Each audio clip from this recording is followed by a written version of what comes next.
Bonjour à toutes et à tous, bienvenue pour les énergies de ce mois de novembre 2024. On va aller voir ensemble, par signe astrologique, du coup, un petit peu les énergies qui peuvent se présenter à nous sur ce mois à venir. On va utiliser le tarot pour cela. Ce mois-ci, ce sera le tarot de la bienveillance. On va aller voir un peu vos énergies, votre objectif, vos forces, vos faiblesses, le conseil, ce qui se passe un petit peu au niveau pro, un peu au niveau relationnel en vous, et puis vers quoi vous allez sur cette fin novembre. Donc on va regarder chacune de ces énergies pour chacun des signes. Donc allez voir votre signe solaire, votre signe lunaire, votre signe ascendant. Essayez de faire un petit mélange de tout ça pour trouver votre propre météo. Bien évidemment, ça reste une approche générale, donc il est évident que ça ne pourra pas parler à tous. Donc prenez uniquement, bien sûr, si ça fait écho pour vous. Et puis si vous souhaitez qu'on développe ensemble par le biais d'une guidance, vous avez mon mail qui apparaît en bas de cette vidéo, lililataro@yahoo.com. Alors, je fais toujours une approche préalable avant notre première consultation pour voir si je cerne bien, on va dire, l'état actuel des choses, de votre situation. Donc, dans votre mail, vous me donnez uniquement prénom, date de naissance des personnes qui sont concernées, le domaine, c'est pro, c'est sentimental, c'est financier. Ne me posez pas de questions parce que souvent dans vos questions, il y a déjà des éléments de contexte. Donc, le but, c'est de partir d'une page vierge. Donc, voilà, donnez-moi le minimum d'éléments suffisants. Et puis, moi, après, bien sûr, je reviens vers vous pour vous expliquer comment je fonctionne, etc., etc. Voilà pour le préambule. On va donc commencer ces tirages. On se retrouve tout de suite.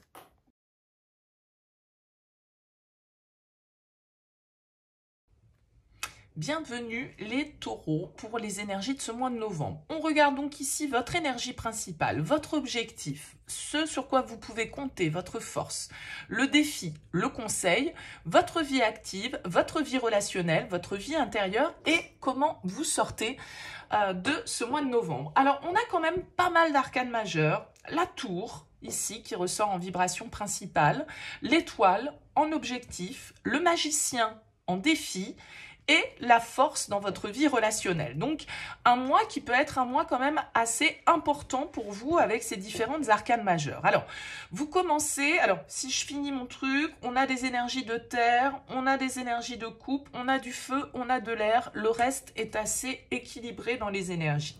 Vous avez en vibration principale la tour. Alors la tour, elle peut parfois faire peur cette carte parce qu'elle nous parle de bouleversement, elle nous parle de changements inattendus, elle nous parle de surprise, elle peut parfois nous parler de chaos un petit peu dans lequel on a l'impression de se retrouver parce que toutes nos fondations sont bousculées, voire détruites. C'est une carte qui symboliquement, la tour, peut parler de destruction pour reconstruire.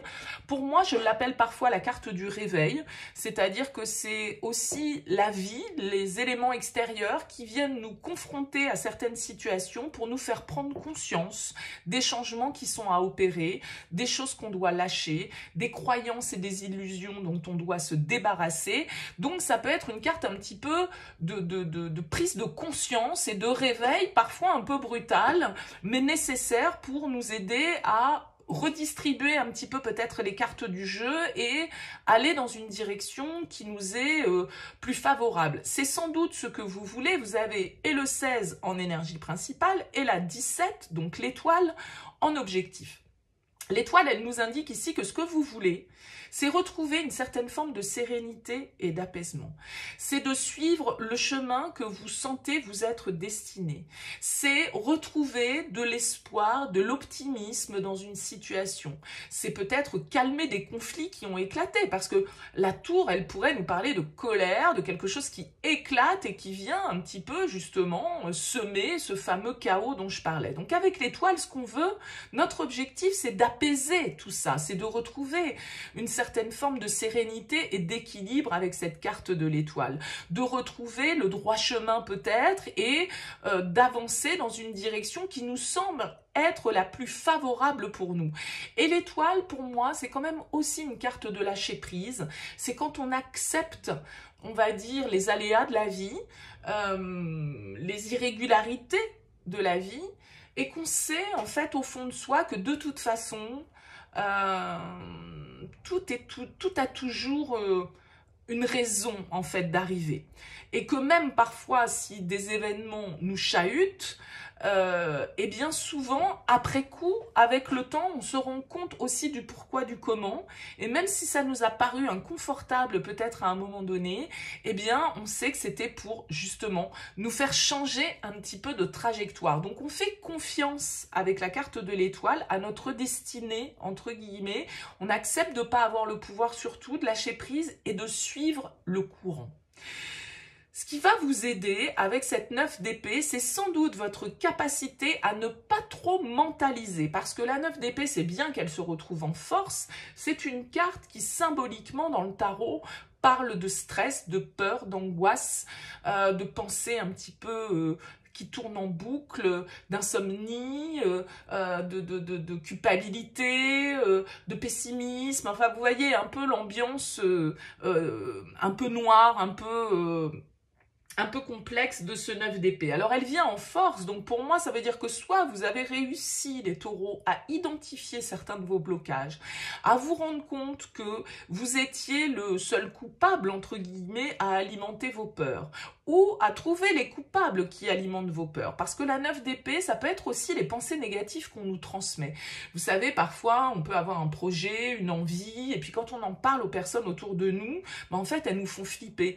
Elles nous disent « Ah bon, mais t'es sûr? Mais attends, je veux dire n'importe quoi, vous voulez changer de travail, vous voulez vous réorienter? Ah bon, non, mais t'es sûr que t'as l'âge pour faire ça? Ben ouais, mais enfin, si jamais ça fonctionne pas, et si jamais tu trouves pas un autre job après, derrière cette formation, et blablabli, et blablabla. » En fait, des gens qui vont nous apporter leur stress, nous apporter leurs idées noires, et qui, du coup, vont nous plonger un petit peu dans cette négativité. Donc, elle est en force, cette carte, c'est très bien. Ça veut dire que vous avez une capacité à faire abstraction de ça, ou à comprendre d'où ça vient, pour ne pas vous laisser submerger, en fait, par votre mental, vos peurs, vos angoisses, et tout ce qui vient un petit peu nous grignoter comme ça, et ne pas nous laisser tranquille, ne pas nous laisser serein. Alors, vous avez quand même une arcane majeure en défi, et pas la moindre, c'est le magicien. Donc pour moi, ce magicien en défi, il vient nous dire que vous hésitez peut-être à agir. Vous avez peut-être un manque de confiance en vous. Peut-être que vous n'avez pas encore tous les éléments pour pouvoir passer à l'action immédiatement. C'est peut-être ça, d'ailleurs, les taureaux sur ce mois, parce que vous avez un cavalier de denier en défi. Le cavalier de denier, pour moi, il nous dit « Prends ton temps, de toute façon, les choses vont prendre du temps, sois persévérant, ne lâche pas. » D'accord? Donc, c'est cet optimisme, peut-être, qu'il vous faut garder. Vous apprenez peut-être une nouvelle qui ne va pas dans le sens d'un de vos projets. C'est possible. Et ça vous déstabilise, vous ne savez pas trop quoi en faire. Du coup, peut-être que ça vous fait perdre confiance. Peut-être que, voilà, vous hésitez à agir maintenant. Et peut-être que l'action n'est pas la meilleure solution. Parce que il y a l'idée ici, et notamment... Peut-être si ça se passe au niveau professionnel, il y a une idée d'attente un petit peu. Le cavalier de denier, si vous voulez, c'est le cavalier le plus persévérant du tarot, mais aussi le plus lent. Donc c'est celui quand même qui prend le temps d'étudier les choses, qui ne fait pas les choses sous le coup de l'impulsivité. Il est dans la réflexion, il est dans l'organisation, il est dans « je sais que de toute façon tout vient à point, à qui c'est attendre ». Vous voyez, c'est un petit peu cette philosophie-là. C'est un peu la tortue dans le tarot, mais voilà, dans la fable, c'est la tortue qui gagne à la fin, c'est pas le lièvre. Donc le cavalier de denier vous dit, ne vous inquiétez pas, peut-être que ça va prendre du temps, mais en tout cas, effectivement, croyez-y avec cette étoile. Restez optimiste, ne vous laissez pas plonger dans les affres des peurs et des angoisses et des idées négatives. Vous avez parfaitement les moyens d'aller de l'avant. Peut-être que c'est pas le moment d'agir, mais en tout cas, encore une fois, lâchez prise. Si c'est pas le bon moment maintenant, ne vous inquiétez pas, une autre occasion se présentera. Et si c'est au niveau pro, comme je le disais, avec la 7 de denier, on vous dit patience.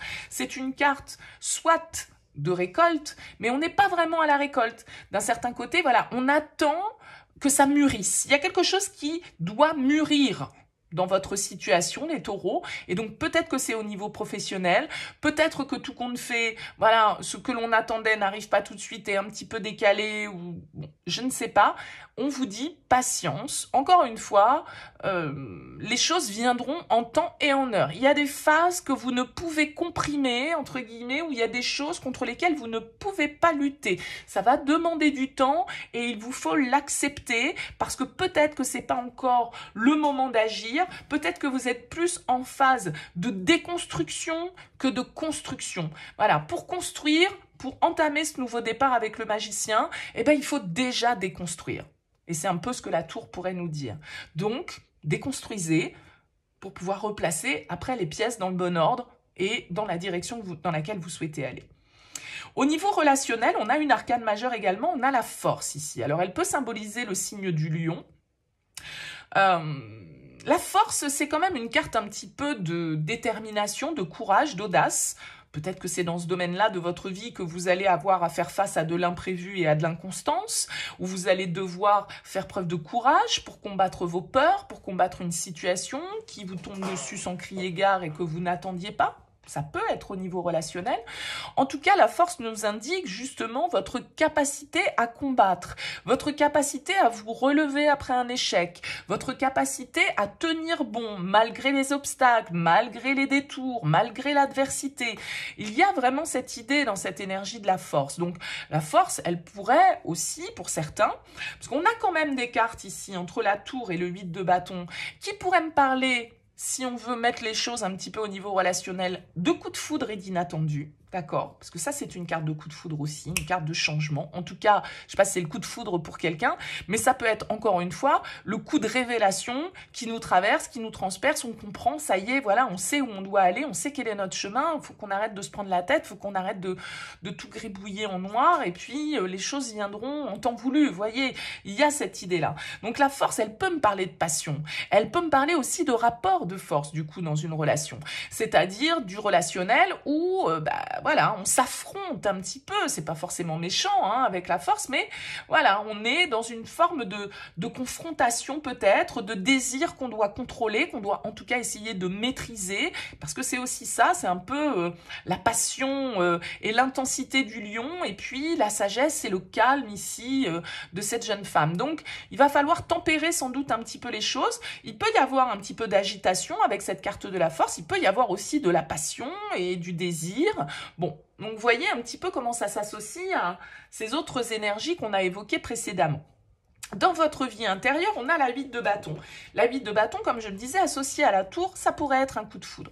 Mais le 8 de bâton, c'est aussi une carte qui va nous parler d'agitation, de frénésie. Il y a quelque chose qui s'agite en vous de manière assez intense, parce qu'avec le 8 de bâton, on a envie de bouger, alors que les cartes vous invitent à une forme de calme, d'accord hein, et on vous dit, je pense qu'il ne faut pas être dans l'impulsivité. Attention les taureaux, parce que la tour, ça peut être ça peut être aussi, comme je le disais tout à l'heure, ça peut être une colère, on sort de ses gonds, on est un peu, ça pète d'un seul coup, on l'a pas vu venir, la soupape lâche. D'accord? Donc ça pourrait être un petit peu ça pour vous les taureaux. Et avec le 8 de bâton, on part un petit peu dans tous les sens, on est très agité, on est très actif, on est très motivé, très bien, mais en même temps, voilà, il y a une forme un petit peu de frénésie et d'instabilité qui peut être compliquée à canaliser, je dirais, pour vous sur ce mois de novembre, les taureaux. Alors on sort quand même de ce mois avec une belle carte, la 9 de coupe, qui nous parle de satisfaction. Pour moi, c'est une carte, vous voyez, que j'associe à l'étoile dans le tarot, c'est-à-dire que l'étoile, on pourrait souvent lire dans les significations de ces cartes, le souhait réalisé, le vœu exaucé, voilà, enfin, notre attente est satisfaite. Et ce 9 de coupe, il a un petit peu cette symbolique de satisfaction, de souhait porté enfin dans une certaine forme de réalité. Donc j'ai l'impression quand même que vous obtenez sur cette fin novembre une certaine forme de plaisir, d'accord? Peut-être que c'est lié avec le 8 de coupe à un départ, un déplacement, parce que vous tournez le dos à une situation et vous avancez enfin vers votre rêve, vers votre, je sais pas moi, vers votre mission de vie, vers le métier que vous avez toujours rêvé faire, vers la région dans laquelle vous avez toujours voulu travailler, que sais-je? Parce que on peut avoir avec ce 8 de coupe cette idée de mouvement, d'avancer vers autre chose, de partir vers l'inconnu. Donc aller vers l'inconnu, ça veut dire aussi tourner le dos à ce que l'on a connu jusque-là. Donc, il y a un petit peu cette symbolique également dans votre tirage, mais tout ça pour moi, au final, vous n'avez absolument pas un tirage négatif, les taureaux. C'est-à-dire que cette tour qui peut nous faire peur, parce que effectivement, elle parle un petit peu d'inattendu, dans le sens où il y a un avant, il y a un après avec la tour, mais j'ai l'impression que cet inattendu, bah, de toute façon, au final, voilà, il va vous mener dans la direction que vous souhaitez. Alors, ça peut être un coup de foudre que vous avez, pas forcément un coup de foudre pour quelqu'un, je veux dire n'importe quoi, ça peut être un coup de foudre pour une activité, un métier que vous découvrez, une compréhension où vous dites, mais ouais, mais bien sûr, mais en fait, moi, c'est pour ça que je suis fait, et il faut que j'avance vers ça. Vous voyez, le coup de foudre, il n'est pas forcément amoureux. Ça peut être un coup de foudre amical, ça peut être un coup de foudre pour un art, une activité, un loisir, une passion, que sais-je. Mais en tout cas, ça vous apporte du plaisir. Ça vous apporte satisfaction sur cette fin novembre et une forme de plaisir personnel, je dirais, qui peut ressortir ici. Donc, n'hésitez pas à me faire votre retour, les taureaux. Dites-moi un petit peu comment ce tirage vous a parlé. C'est intéressant pour moi d'avoir vos retours, bien évidemment. N'hésitez pas à liker si vous souhaitez soutenir cette chaîne. Je vous remercie pour votre écoute et pour votre présence et je vous dis à très vite.